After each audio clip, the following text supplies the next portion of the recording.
This is a public service announcement, one in a series. And today we're going to talk about what your physical therapist should be doing on your first visit. Okay, well, I have my opinion, you have yours, Yeah. but I think we're similar in Yeah. what we think. Yeah. But first of all, the number one thing is they need to ask you what you want from Yes. physical therapy. Yeah.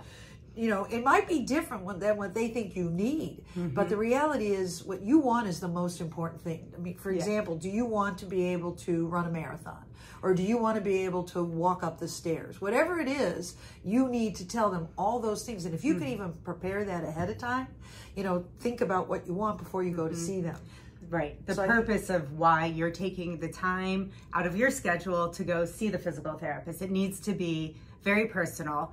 And one of the things I learned in PT school, which I think was the greatest gift, one of our professors said, was if you listen to your patient on the first visit, 80% of what you need to know, they will tell you. Yep. So we do our clinical exam, but we guide our clinical exam on the information you're telling us.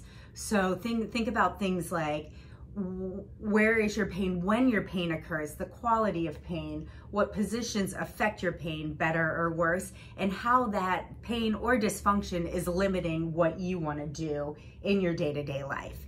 And then ultimately, like Carole said, what your goal is and why you are coming to physical therapy. Yes. So, and then I think on the first visit, you want to have a really open discussion with your physical therapist and set a game plan. So you have an idea of what the steps, an outline, now granted things deviate along the way, but an outline of kind of how you're going to get to that end goal. So it might be some combination of in-clinic exercises guided, but then things you do on your own. So you have a bit of an outline or a roadmap of how you're going to get to your final goal.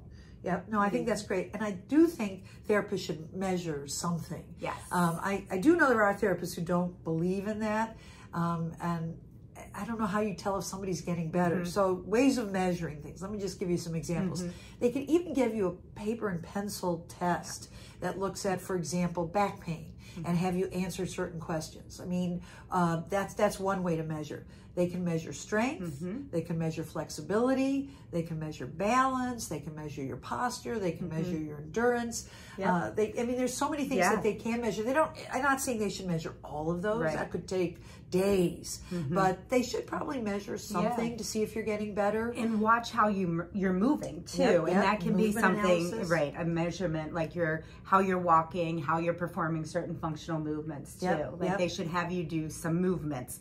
So they're watching, you know, your movement patterns to see where some breakdown may be. Yep. And so that's a first visit. And subsequent visits, they should revisit that somewhat, not to the same extent. So, but to what make do you sure think? you're improving. I think that's great. Okay. Yes. All right. I hope that helped. Yeah.